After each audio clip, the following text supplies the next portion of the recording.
नमस्कार दोस्तों, हमारे YouTube चैनल पूजा पाठ कथा कहानी में आपका स्वागत है। आज की इस वीडियो में जगन्नाथ भगवान के रथ यात्रा के आरंभ होने की कथा को सुनेंगे कि रथ यात्रा क्यों महत्वपूर्ण है और इसकी शुरुआत कब हुई थी। तो बोलिए जगन्नाथ भगवान की जय, बलराम भगवान की जय। भगवान जगन्नाथ की रथ यात्रा हर साल आषाढ़ महीने की शुक्ल पक्ष की द्वितीय तिथि पर निकाली जाती है। इस बार साल 2024 की जगन्नाथ रथ यात्रा 7 जुलाई को मनाई जाएगी। इसका आरंभ सुबह 4:26 से शुरू होगी। यह रथ यात्रा भक्तों द्वारा जनकपुर से चलकर जगन्नाथपुरी में बने मंदिर तक आती है। इस रथ यात्रा के निकलने के पीछे कई मान्यताएं हैं। कहते हैं कि इस दिन भगवान श्री कृष्ण के अवतार के रूप में भगवान जगन्नाथ अपने बड़े भाई बलराम के साथ अपनी बहन सुभद्रा को नगर घुमाने के लिए जाते हैं। ऐसा माना जाता है कि इतिहास में भगवान जगन्नाथ की बहन सुभद्रा ने नगर घूमने की इच्छा जाहिर की थी, जिसके बाद बहन की इच्छा पूरी करने के लिए भगवान जगन्नाथ ने 3 रथ बनवाए थे और अपनी बहन सुभद्रा को नगर घुमाने के लिए रथ यात्रा पर ले गए थे। सबसे आगे वाला रथ भगवान बलराम का था, बीच वाला रथ बहन सुभद्रा का था और सबसे पीछे वाला रथ भगवान जगन्नाथ जी का था। इस यात्रा को दुनिया भर में रथ यात्रा के नाम से जाना जाता है। कहते हैं कि जब भगवान जगन्नाथ सुभद्रा को नगर घुमाने के लिए रथ यात्रा पर निकले तो रास्ते में ही उनकी मौसी के घर गुंडीचा भी गए और वहां 7 दिन ठहरे भी थे, जिसके बाद से ही हर साल इस रथ यात्रा को निकालने की परंपरा शुरू हुई। मान्यता है कि रथ यात्रा की तैयारी अक्षय तृतीया के दिन से ही शुरू हो जाती है और पुरी में भगवान जगन्नाथ का 800 साल पुराना मंदिर है और यहाँ भगवान श्री कृष्ण जगन्नाथ के रूप में विराजते हैं। जगन्नाथ रथ यात्रा का महत्व क्या है और हर साल मजार पर भगवान जगन्नाथ का रथ क्यों रुकता है और इसके साथ ही भगवान जगन्नाथ के रथ यात्रा के बारे में कुछ खास बातें भी बताएंगे। तो आप हमारे वीडियो के साथ यूं ही जुड़े रहिए। अगर हमारे चैनल पर नए हैं तो चैनल को सब्सक्राइब कर लीजिए, बेल नोटिफिकेशन को भी ऑन कर दीजिए ताकि मैं जो भी वीडियो डालूं वहां आप तक पहुंच सके। वीडियो अगर पसंद आती है तो वीडियो को लाइक और शेयर जरूर कर दें और कमेंट बॉक्स में जगन्नाथ भगवान की जय लिखना बिल्कुल भी ना भूलें। तो चलिए सबसे पहले जानते हैं कि जगन्नाथ यात्रा का महत्व क्या है। भगवान जगन्नाथ और उनके भाई बहन के रथ नीम की परिपक्व और पकी हुई लकड़ी से तैयार किए जाते हैं।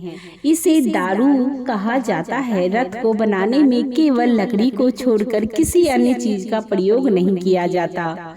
भगवान जगन्नाथ के रथ में कुल 16 पहिए होते हैं और यह बाकी दोनों रथों से बड़ा भी होता है। साथ ही रथ यात्रा में कुछ धार्मिक अनुष्ठान भी किए जाते हैं।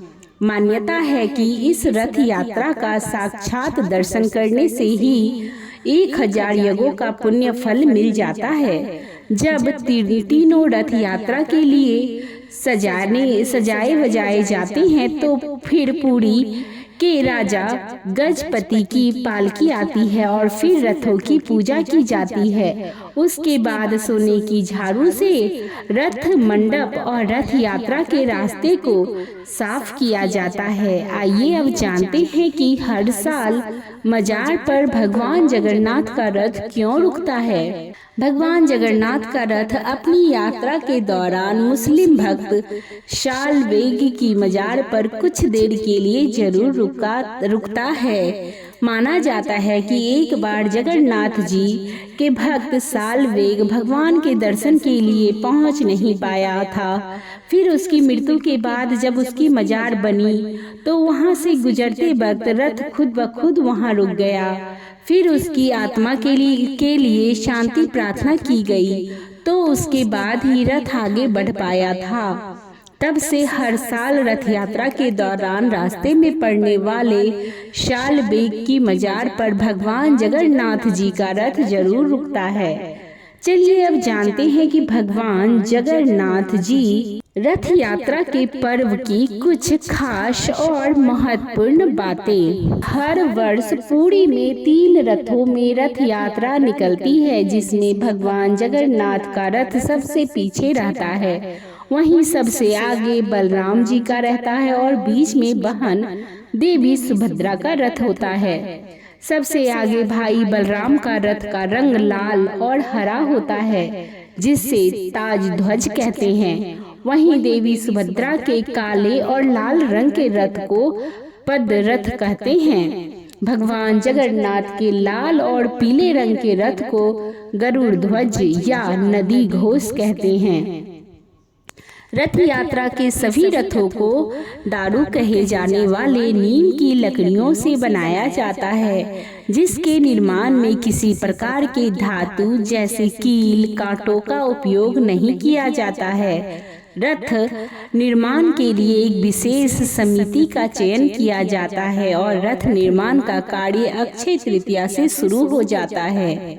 भगवान जगन्नाथ जी के रथ की ऊंचाई 45.6 फीट होती है। बलराम जी के रथ की ऊंचाई 45 फीट होती है और देवी सुभद्रा के रथ की ऊंचाई 44.6 फीट होती है।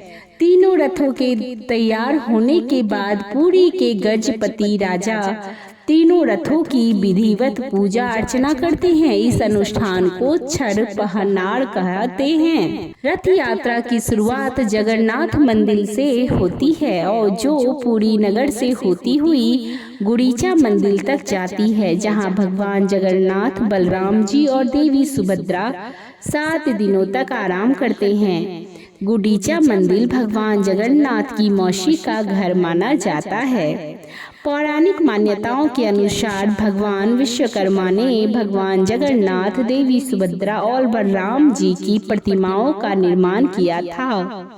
आषाढ़ मास के 10वें दिन भगवान जगन्नाथ की रथ यात्रा पुनः मुख्य मंदिर में वापस आती है, जिसे बहुड़ा यात्रा के नाम से जाना जाता है। आषाढ़ माह की शुक्ल पक्ष की द्वितीया तिथि को रथ यात्रा आरंभ होती है। ढोल नगाड़ों तुरही और शंख ध्वनि के बीच भक्तगण इन रथों को खींचते हैं और कहते हैं, जिन्हें रथ को खींचने का अवसर प्राप्त होता है वह महाभाग्यवान माना जाता है।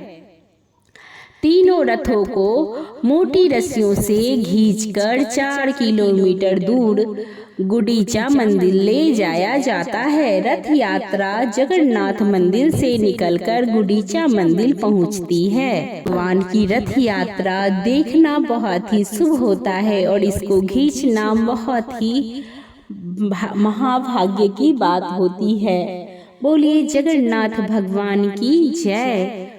वीडियो अगर पसंद आती है तो वीडियो को लाइक और शेयर अवश्य कर दें। अभी तक हमारे वीडियो में बने रहने के लिए आपका धन्यवाद।